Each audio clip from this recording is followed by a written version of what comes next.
할렐루야. 하나님의 은혜와 사랑하심이 오늘도 저와 여러분의 가정과 또 여러분이 하는 모든 일 위에 하나님의 축복하심이 있기를 주님으로 축복합니다. 우리가 가끔 스스로에게도 그리고 여러분 자신에게도 질문해 봐야 될 것 중에 하나가 그리스도인, 예수를 믿는 자들의 삶은 어떤 것일까? 정말 예수 믿는 사람이 세상과 차이가 나지 않는다면 우리가 한 번쯤은 깊이 한번 생각해 봐야 되지는 않을까? 예수 믿는 사람과 예수 믿지 않는 사람들의 구분해야 될 삶의 모습은 어떤 것일까? 분명 우리는 그리스도인은 하나님의 나라에 속한 자입니다. 하나님의 나라에 속한 자라고 한다면 어떤 삶을 살아낼 것인가? 왜냐하면 다른 사람들이 볼 때에 우리를 보면 저는 하나님의 나라에 속한 사람이야, 그리스도인이야 라고 뭔가 평가를 받지 않을까요? 오늘 아들이 예배를 참석했는데 난 맨 앞에 앉을 줄 몰랐어요. 그럴 때 어저께 만났는데 목사님 내일은 색깔 잠바 색깔 안 입고 들어오겠다 하길래 난 무슨 말인가 했더니 그 잠바 색깔이 그 당을 표현하잖아요.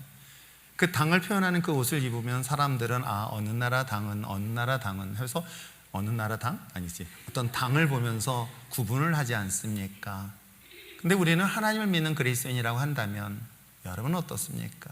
운전을 하다 보면은 가끔 차에 십자가를 달린 차들을 보거나 아니면은 차 뒷뚜껑문을 가다 보면 익투스라에서 물고기 모양의 그 티켓을 붙인 차들이 있습니다. 그러면 뭔가 저 사람은 예수 믿는 사람이구나 라는 그런 기대를 하지 않을까요? 그런데 갑자기 창문을 열고 쌍욕을 한다고 상상해 보시기 바랍니다. 우리가 그리스도인이라는 것에 대해서 뭔가는 달라야 되는데, 차이가 있어야 되는데, 하나님의 나라에 대한 모습을 소개하기 위해서라면 사실은 말이 아니라 우리의 삶의 모습을 통해서 드러나야 되지는 않을까요?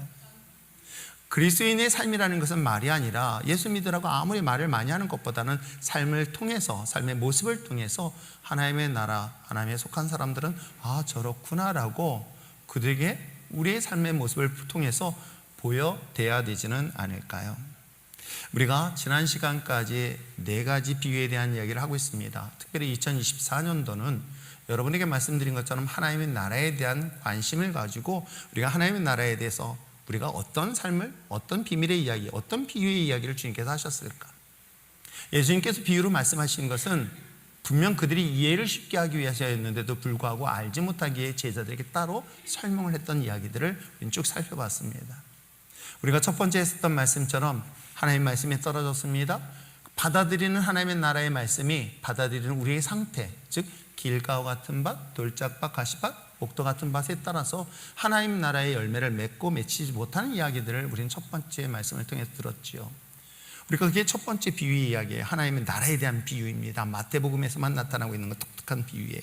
두 번째는 우리가 알곡과 가라지에 대한 비유를 이야기하고 있습니다.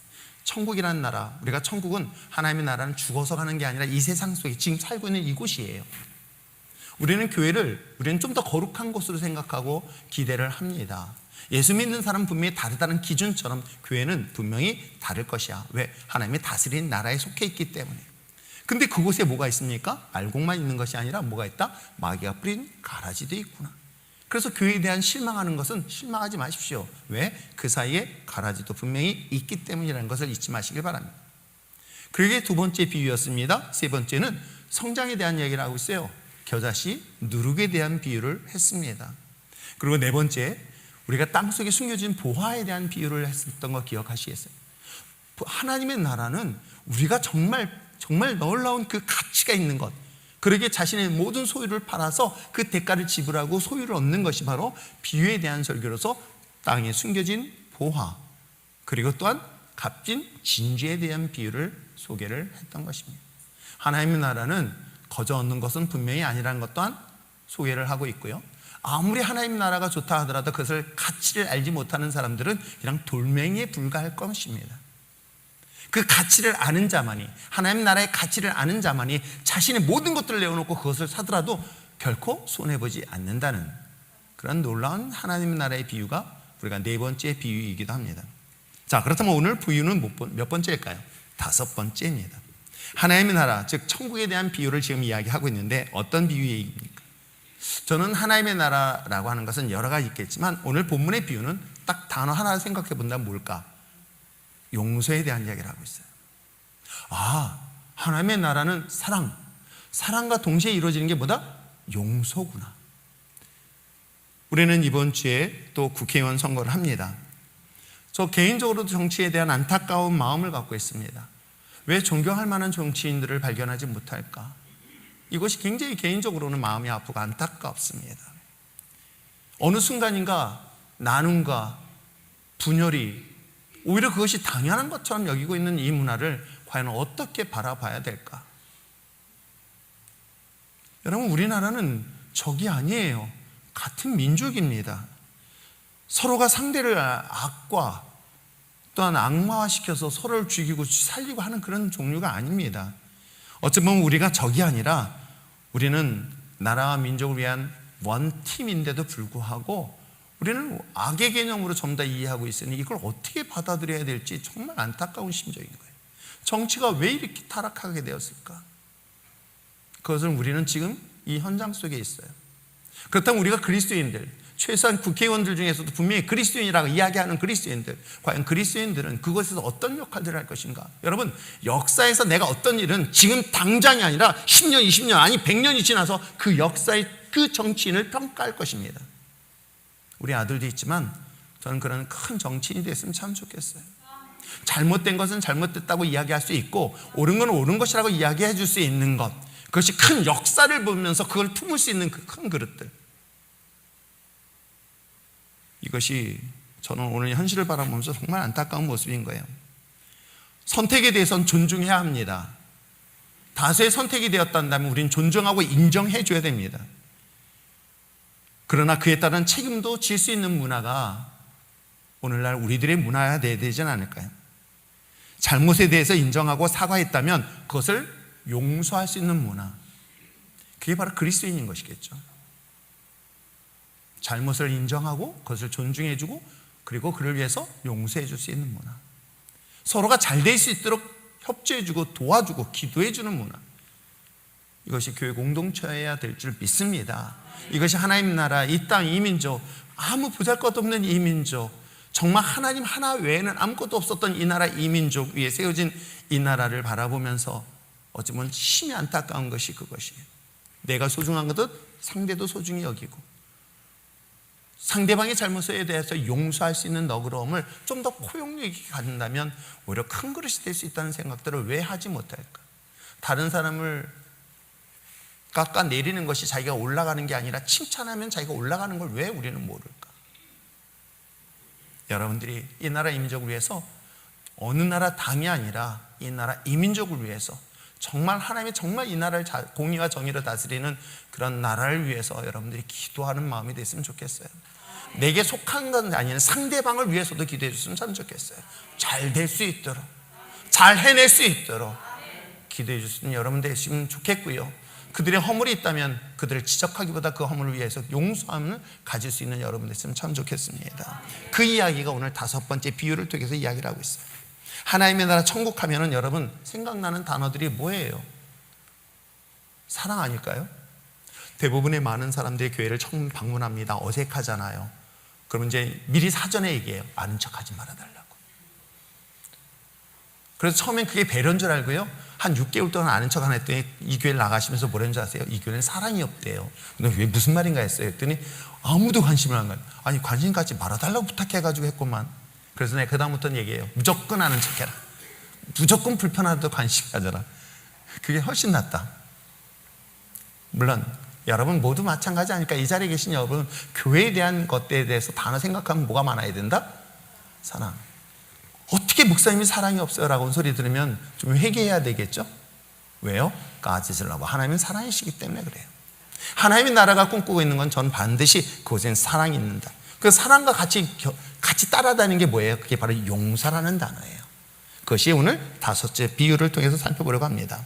하나님의 나라에서 제일 먼저 체험하는 게 뭐다? 하나님의 사랑인 거예요. 하나님의 나라에 대해서요, 사랑하는 걸 경험하는 건 뭘 사랑하는지 아십니까? 나 같은 죄를 용서해 주신 그 하나님의 사랑을 체험하는 거예요. 별로 없으시네? 저는 그렇게 경험했어요. 정말 나 같은 죄인이 없는데 나 같은 죄를 아무 조건 없이 용서하신 그 주님의 십자가 은혜 때문에 무릎 꿇을 수 있었던 거예요.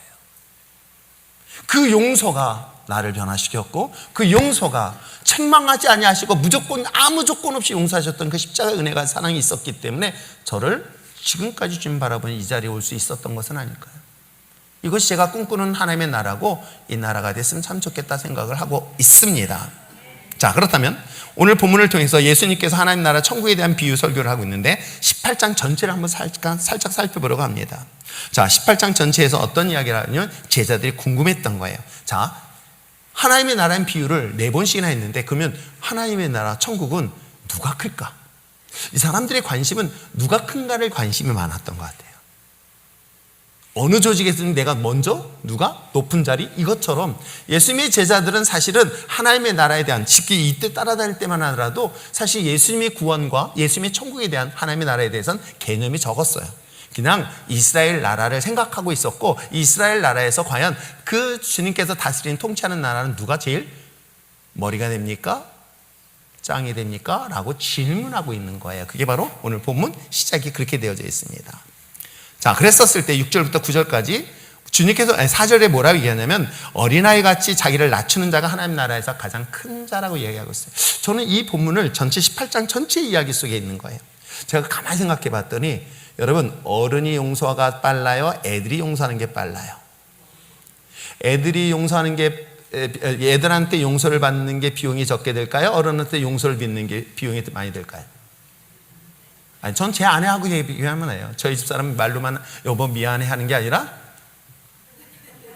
어디 갔나? 네? 그쵸? 부모님한테도 용서를 구하는 방법은 용돈을 많이 들면 이 아들이 나한테 잘못했다고 회개하는구나 라고 알죠. 근데 애들은요, 제 사탕 왜 들고 다니겠어요? 이 사탕 왜 들고 다니겠어요? 목사님은 너무 좋아해요. 그런데요, 여러분, 이게 다 용서가 되어요. 애들은요 정말 단순하더라고요. 미안해 하면요, 아이들이 그러는 봤어요. 조그만 애가 아빠 등 뜨는 괜찮아 아빠 그래 이러더라고요. 근데 우리들은요, 어른들은 뒤끝 장렬, 땅이 묻힐 때까지 용서가 안 돼가지고 살아가는 사람들이 의외로 더 많아요. 그래서 오늘 성경 18장에 어린아이가 왜 큰 자냐 했더니 애들만 가는 데가 그게 아니라 용서라는 이야기를 하고 싶었던 거예요. 그 내용을 쭉 설명하고 있습니다. 그러면서 6절부터 9절까지는 실족해 하는 자에겐 하나님에 대한 책망, 그리고 심판에 대한 이야기를 하고 있어요. 그러니까 용서하지 않음으로 인한 심판과 용서하지 않음으로 인하여 자신의 삶의 모습을 통해서 누군가를 실족시키고 있는 이야기인 거예요. 내가 신앙적으로 덕이 되지 못함으로 인해서 누군가가 실족하게 되어지면 난 그 사람한테 용서를 구해야 되는 것이죠. 내가 목사로서 목사답지 않은 삶을 살아낼 때에 그로 인하여 여러분들이 하나님을 떠나게 된 그 책임을 내가 져야 되는 거예요. 그 이야기를 지금 하고 있고요. 10절부터 14절까지는 한 마리 잃어버린 소중한 영혼에 대한 이야기를 했어요. 그럴 때 가만히 생각해 봤더니 여러분, 교회도요, 아이의 영혼보다 어른의 영혼에 포커스 맞춰 있는 거 사실일 수밖에 없는 거예요. 그러나 어린아이 하나야 이 생명이 그만큼 소중하다는 이야기를 지금 하고 있고요. 15절부터 21절까지는 죄에 대한 용서에 대한 이야기를 근거를 하고 있는 거야. 그러면서 쭉 이야기. 자, 이야기를 들었던 제자인 베드로가 가만히 있지 않고 질문하는 것이 오늘 읽은 21절이에요. 자, 21절 읽어볼까요? 시작. 그때에 베드로가 나와 이르되 주여, 형제여, 내게 죄를 범하면 몇 번이나 용서하여 주리이까? 7번까지 하오리이까? 여러분, 왜 7번이라는 단어가 나왔는지 아세요? 유대인들은 2000년 전 당시 시대적 문화 속에서 특별히 율법에 대해서 굉장히 엄격한 그룹들이 있어요. 그 엄격한 그룹, 율법학자도 있지만 바리새인들이라는 그룹이 있는데, 이 바리새인들이 기준으로 삼아서 용서를 몇 번까지 해야 될까? 그래서 2번까지는 용서해라. 그러나 3번을 하는 순간 그는 겁 있는 사람, 마치 뭐라 그럴까요? 비겁한 사람이라고 얘기를 하는 거예요. 그러니까 3번까지 용서하는 것은 비겁하기 때문에 2번까지만 용서하라는 것이 바리새인들이 당시의 용서의 기준을 삼았던 거예요. 그거에 비한다면 가리키는 교사들 랍비라고 있습니다. 랍비들은 어디까지 용서에 대한 이야기를 했냐면 3번까지 용서를 하라 그러는 거예요. 그래도 바리새인보다 하나 더 가리키는 교사 입장에서 3번까지 용서를 해라. 그러나 4번째는 절대로 용서하지 말라고 얘기해요. 이것이 당시에 용서의 기준이었던 거예요.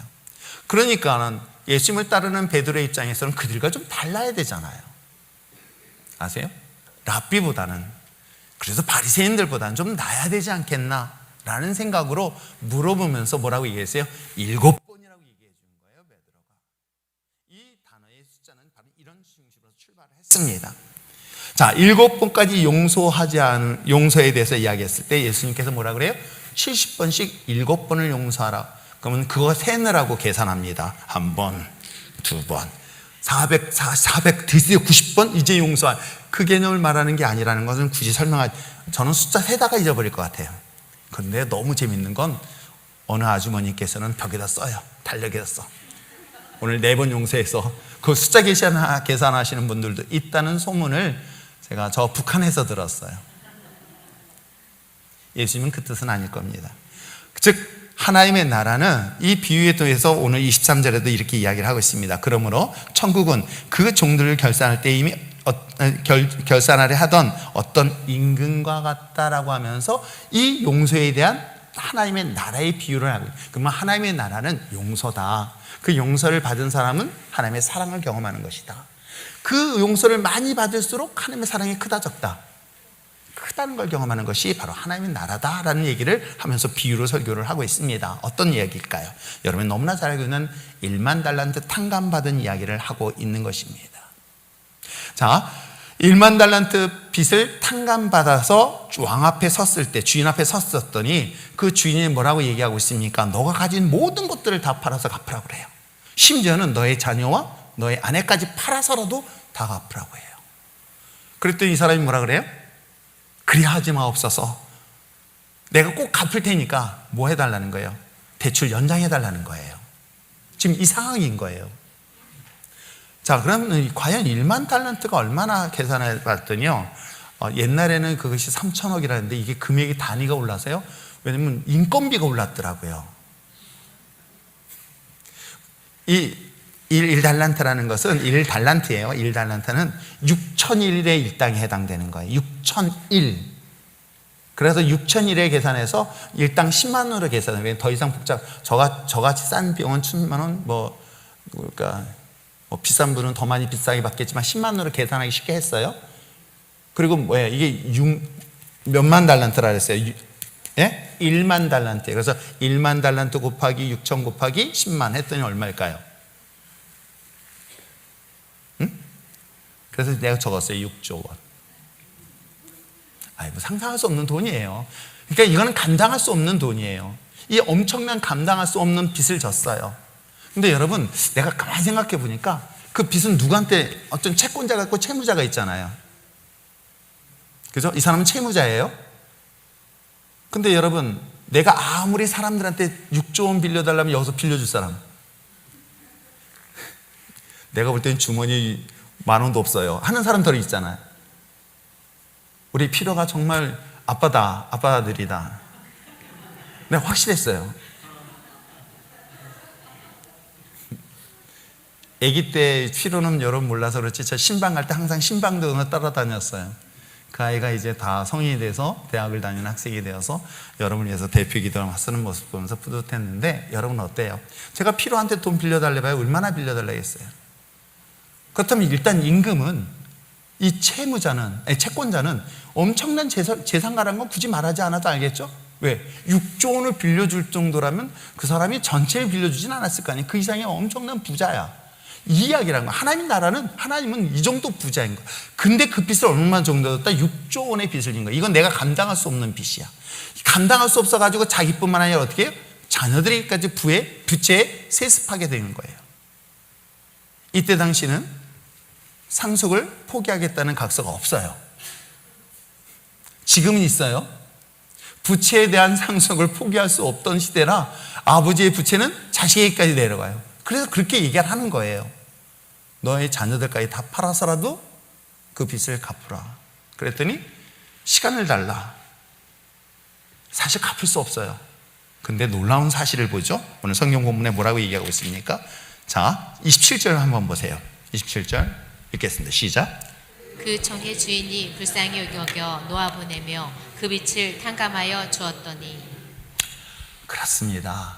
주인이 이 사람에게 받을 가능성이 없는 걸 정말 잘 아시잖아요. 그러니까 어떻게 해요? 그를 뭐 하였다?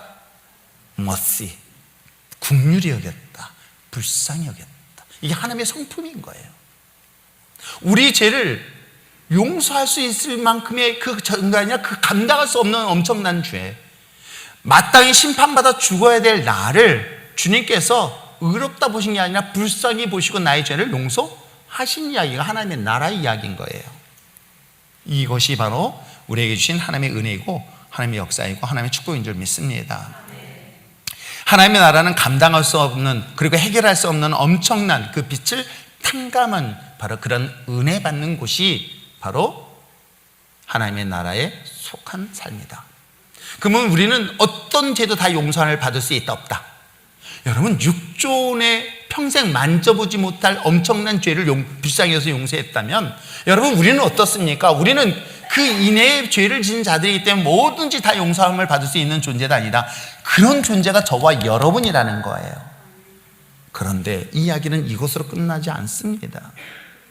이야기는 28절 이하에 계속되어지죠. 자, 28절 한번 읽어볼까요? 시작. 그 종이 나가서 자기에게 100데나리온 빚진 동료 한 사람을 만나 붙들어 목을 잡고 뭐예요? 목을 잡고 이르되 빚을 갚으라 하매, 어떤 상황인지 아시겠죠? 그 빚을 탕감받고 나오다가 자기가 빌려준 사람이 있었어, 돈을. 근데 이것도 결코 적은 금액은 아닌 것 같아요. 왜냐하면 여기서 100데나리온, 데나리온이라는 것은 1데나리온이라는 것은 일당을 얘기하는 거야. 하루 일품상. 그럼 100일치라는 거예요. 그럼 약 3개월 좀 되겠죠? 그죠? 3, 4개월 정도 되겠죠?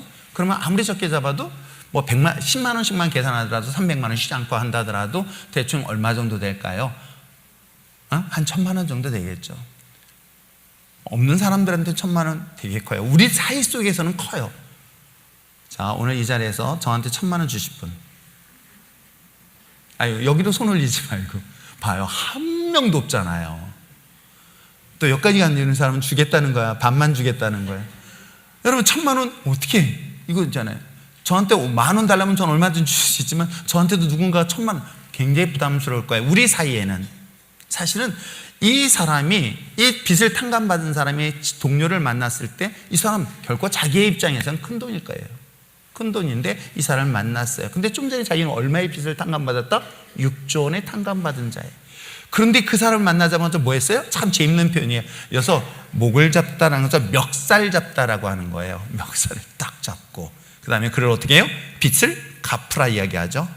그랬더니 뭐래요?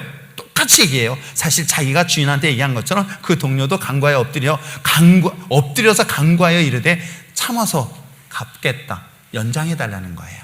똑같이. 그랬더니 이 친구는 어떻게 했습니까? 허락하지 아니하고 그를 빚을 갚도록 어떻게 했다? 옥에 가둬버린 거예요. 이 이야기가 여기까지 이야기입니다. 허락하지 아니하였고 빚을 갚도록 옥에 가두었다라는 이 보복적인 행위들을 여러분 잠깐 잘 생각해 보시기 바랍니다. 이런 사실을 다른 동료가 보고 안타깝게 여겨, 즉 주인에게 보고를 하자. 그 다음에 32절부터 34절의 내용이 바로 다시금 그 사람을 불러다가 주의 종이 그를 책망하니, 그럼 뭐라고 얘기했어요? 악한 종이라 부르면서 빚을 다 탕감받은 그 은혜를 잊었다라고 책망하고요, 그를 불쌍히 여김을 보았듯이 그 빚진 자를 불쌍히 여기지 않았다는 사실을 책망하고 결국은 그 빚을 다 갚을 때까지 어떻게 했다? 감옥에 가두었다라는 내용이 이야기해요. 그러면서 결론 35절 읽어볼까요? 시작.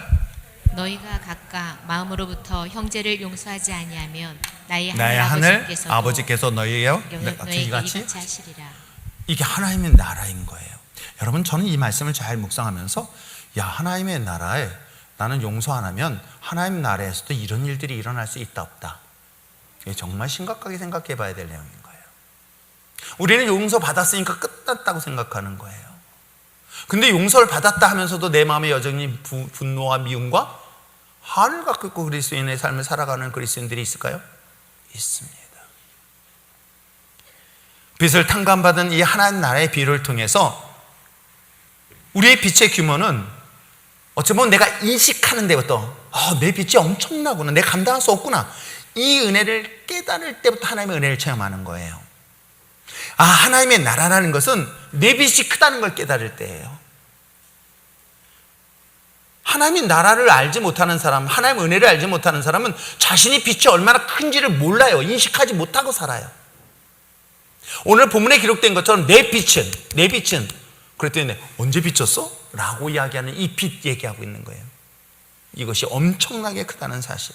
하나님의 나라는 빛을 탕감받은 은혜를 경험하는 것, 빛의 규모가 크면 클수록 그의 은혜가 크다는 이유가 바로 여기서 말씀 나오는 거예요.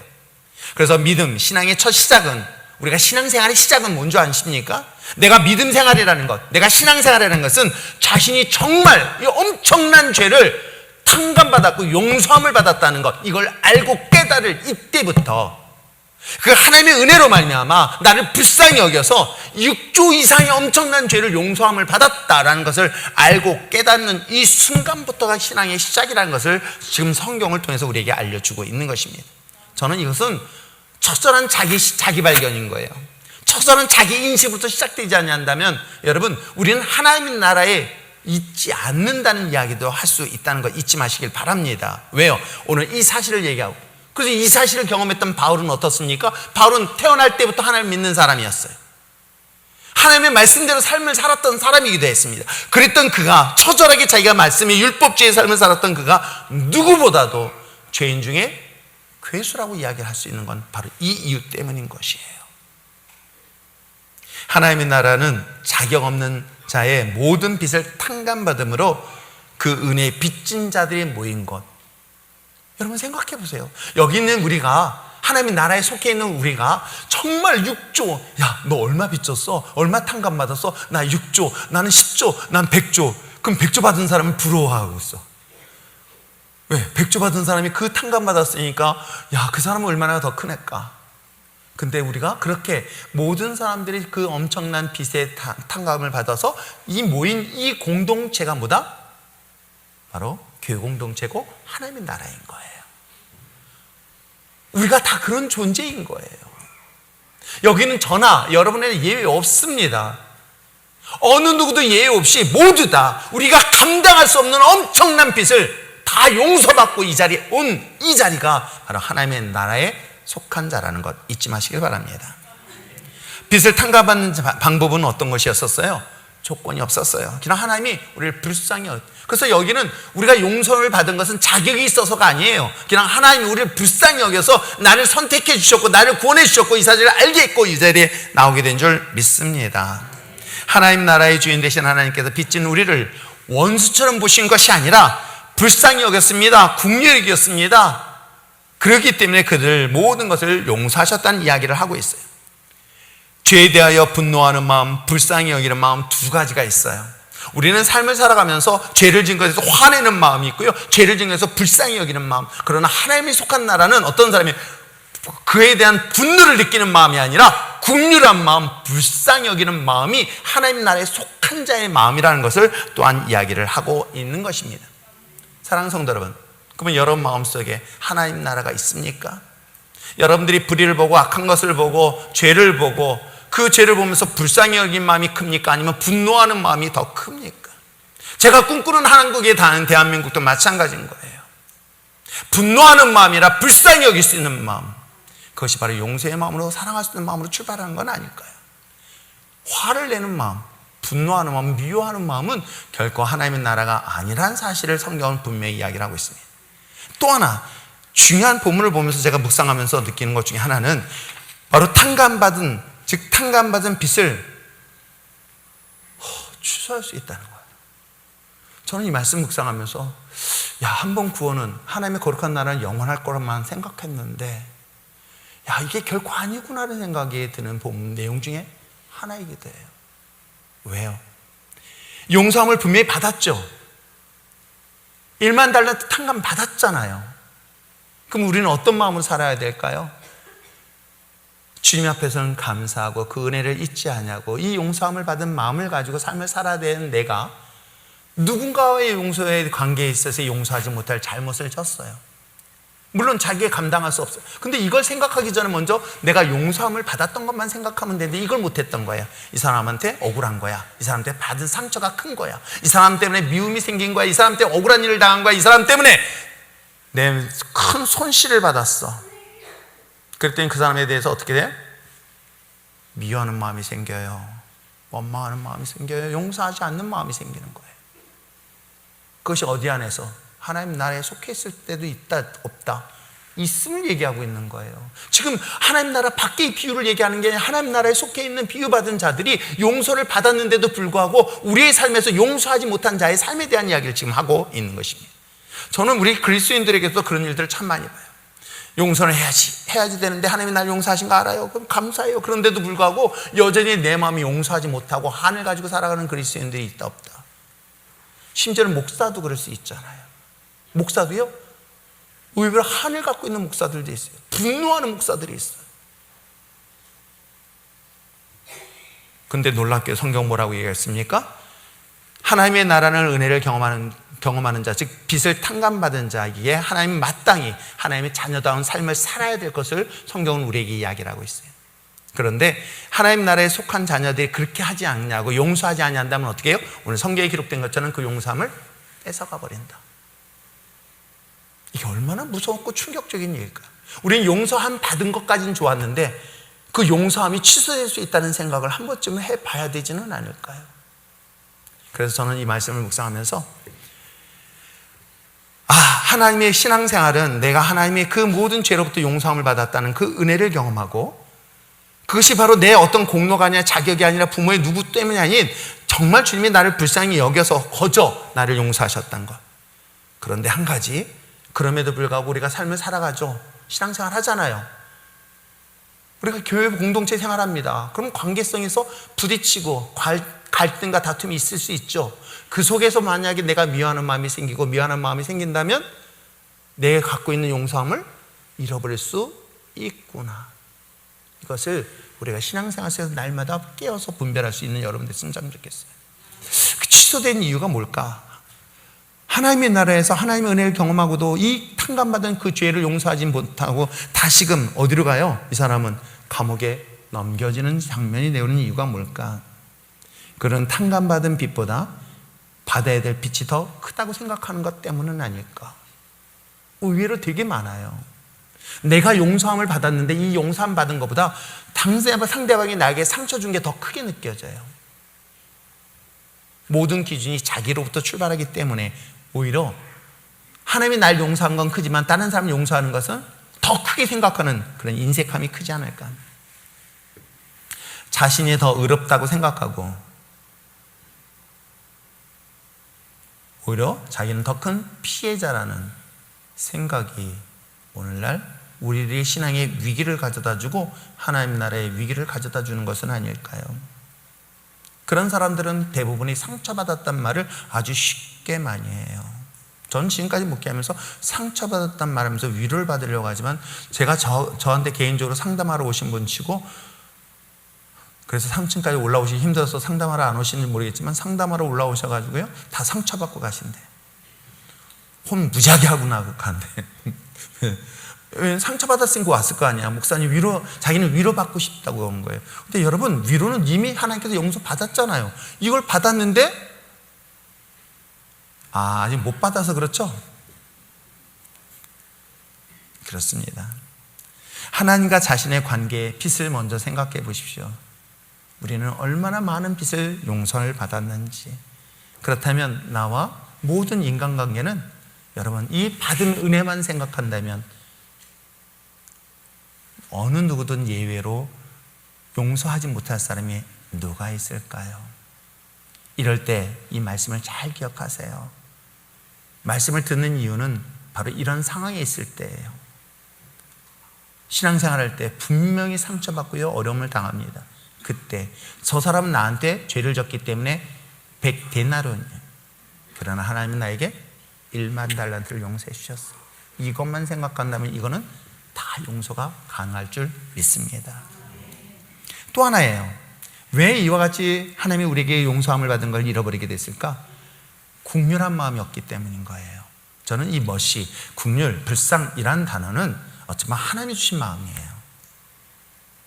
하나님이 주신 성품 중에 하나예요. 저도 이렇게 목회를 해보고 저도 과거에는 정치에 관심이 있었던 사람이었기 때문에 그러면서 이런 생각이 들어요. 옛날에는 제가 정죄를 하고 심판하고 해야 되는 줄 알았는데 내가 심판하지 않아도 누가 심판한다? 하나님이 심판하시고. 아니, 하나님이 심판한 게 역사가 심판하게 되어 있어요. 우리 과거의 역사를 쫙 보세요. 과거에 역적이라고 얘기하죠. 나라를 팔아먹은 매국노라고 얘기하잖아요. 그때는 그 사람들이 영원할 것 같았지만 시간이 지나고 역사가 지나면서 그 사람들의 비난의 대상이 되죠. 역사는 그렇게 평가를 받게 되어 있습니다. 우리 인생도 마찬가지라는 거예요. 내가 하지 않아도, 내가 굳이 정죄를 하지 않아도 역사가 그걸 평가할 것이고 하나님이 평가하실 것이다. 우리는 특별히 하나님 믿는 사람들이잖아요. 내가 정죄하고 제가 미워하는 것보다 하나님이 정죄가 더 무섭다는 것. 저는 그게 보이는 순간 그 사람을 어떻게 봐야 돼요? 하나님 용서해 주세요 하는 소리가 나올 수 있지 않을까요? 하나님, 나 같은 사람도 용서해 줬는데 저 사람 나한테 잘못한 거 하나님 용서해 주세요. 그리고 또 하나요. 이런 축복받는 방법은 되게 쉬워요. 어떻게 해요? 남을 축복하세요. 근데 이왕이면 축복 못 받을 사람들만 더 많이 축복해 주세요. 미련한 사람은 그걸 몰라요. 지혜 없는 사람은 몰라요. 지혜 있는 사람은요, 딱 보고 저 사람한테 축복받은 믿음이가 저 사람 진짜 축복받으면 어떡해, 이 생각이 아니라 저 사람 축복받을 거 알면 축복해 주시면 그 축복이 누구한테 온다? 사실은 축복한 나에게 돌아와요. 그게 성경이 아브라함에게 하신 약속의 말씀처럼. 그런데 내가 용서하지 못하면 그 용서는 나에게 돌아온다. 그 용서하지 못한 것이 나한테 돌아온다. 그럼 내가 용서한 것만큼 그 용서함을 받는다. 이 원리를 사실은 성경이 이야기하고 있고요. 주기도문에서도 그렇게 가르쳐 주거든요.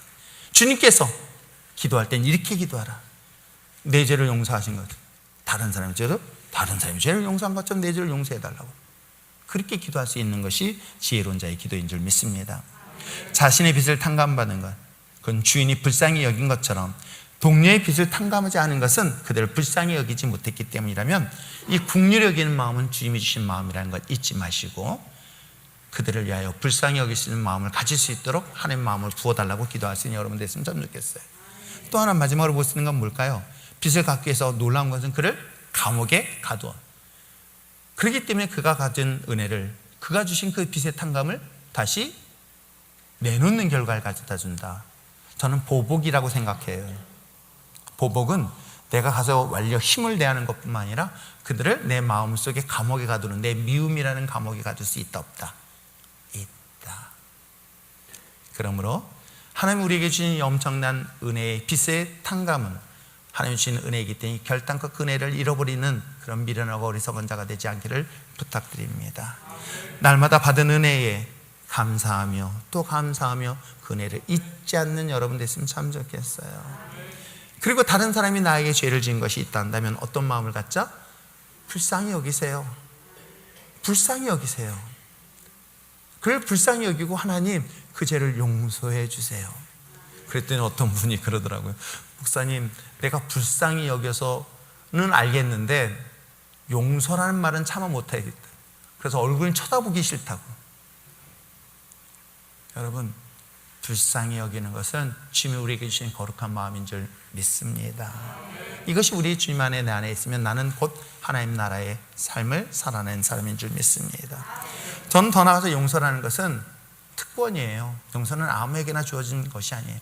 영접하는 자, 곧 의인은 민자에게 하나님의 자녀되는 권세가 있는데, 권세는요, 여러분 생각해 보세요. 죄인이 죄 스스로를 용서를 못해요. 누가 용서해 줄 수 있나요?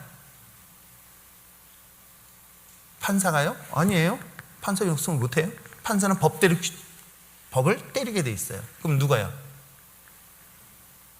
잘 모르시죠? 한 번도 경험 안 해봤으니까.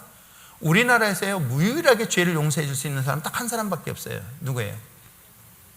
에? 누구예요? 에? 남편이요? 대통령이에요. 사명권을 가진 사람 한 사람밖에 없어요. 그러면 여러분 뭐가 되는 거예요? 남을 용서한다는 것은 나는 하나님 나라의 대통령의 수행을 받은 자. 그래서 왕 같은 사람이라 얘기하는 거예요. 나는 누구다? 왕이다. 그렇게 용서해 줄 수 있는 권한을 누구에게 주는 거다? 우리에게 주어진 것이다. 그것이 하나님의 나라라는 것. 그래서 여러분, 우리가 한 주간이 아니라 주님 오시는 날까지 사랑, 용서. 그럼 부부간의 관계도 마찬가지고, 부모와 자녀의 관계도 마찬가지고, 형제의 관계도 마찬가지고, 우리 모든 이웃의 관계, 심지어는 모든 정치의 관계도 마찬가지다. 사랑과 용서라는 것은 바로 하나님 나라를 세우는데 가장 핵심적 가치라는 것 잊지 마시고, 때에 따라 내가 용서한 것이 억울하게 피해를 보는 것 같죠? 내가 손해보는 것 같죠? 하나님은 정확하게 계산하시는 분이세요. 하나님은 정확하게 계산을 역사 위에 반드시 하나님이 그를 높이세요. 세우십니다. 이 사실을 믿고 오늘도 하나님의 거룩한 나라의 통치 아래 승리하며 나가는 저와 여러분 되시기를 주님의 축복합니다. 근데 용서할 때도요, 여러분 수준 있는 사람한테 용서를 해줘.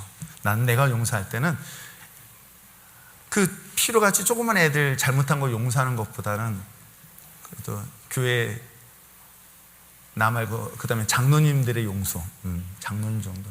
그래서 장로님보다 좀 더, 담임 목사 정도를 용서해주면 좀 더 크겠다. 그래서 점점 지나면 어때요? 한 나라의 대통령도 용서하면 난 그만큼 스킬이 커진다, 안 적어진다. 아이고. 저는 여러분들이 이런 믿음의 큰 그릇이 되어서 하나님의 놀라운 역사의 주역으로 쓰임받는 저와 여러분 되시기를 축복합니다. 기도하겠습니다. 이 시간 말씀을 생각하면서 우리가 정말 하나님의 거룩한 나라는 용서로부터 출발하고 있음을 우리는 나 자신부터 깨닫게 하여 주시옵소서. 나를 용서하셨던 그 하나님의 은혜 때문에 이제 다른 누군가도 얼마든지 용서하게 해 주시옵소서. 내 과거에 아픈 상처를 주었던 사람들, 정말 용서할 수 없던 마음속의 그 모든 추억들과 기억들, 하나님 그들을 용서하고 사랑할 수 있는 주님의 국률한 마음을 허락하여 주셔서 하나님의 거룩한 나라에 아름답게 쓰임받는 주의 종들 되게 하여 주시옵소서. 우리 이런 마음으로 다시 한번 하나님의 거룩한 마음을 부어주시옵소서. 하나님의 기름 부심이 임하게 하여 주셔서 하나님의 국률하심이 내 마음속에 충만케 하여 주시옵소서. 다 같이 기도하시겠습니다.